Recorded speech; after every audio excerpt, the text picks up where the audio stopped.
Allah subhanahu wa ta'ala tugamba mu Qur'an gamba nti wanunazzilu min al-Qur'ani ma huwa shifaa'un wa rahmatun lil mu'minin.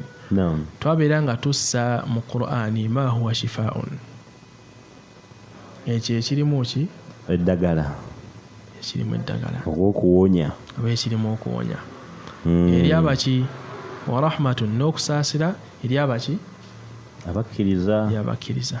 Kitegeeza mulimu points bbiri okusinziira ku bigendererwa byaffe tusomesa Qur'an. Eri point emu ku ze twasookeddeko waggulu eya rahma ne point y'okuba nti no mulimu okuwonya. Era seeka mpozi yali ku nsonga y'emu.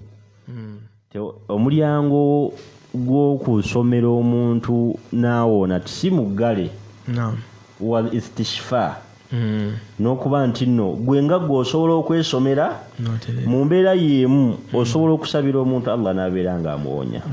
Ngera okozesa nyini ayati Allah Muhammad sallallahu alaihi wasallam gabeera ng'atusomesa.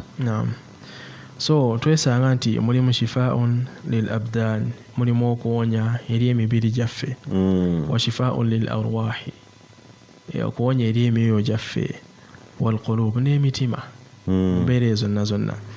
Ibn al-Qayyim Allah subhanahu wa ta'ala abeerenga amusiima yatugamba nti Allah subhanahu wa ta'ala teyassa Qur'ani eno okuva waggulu nti nga mulimu ddagala lyokka, wabula kibuna era nga kye kisinga okuba nga kigasa.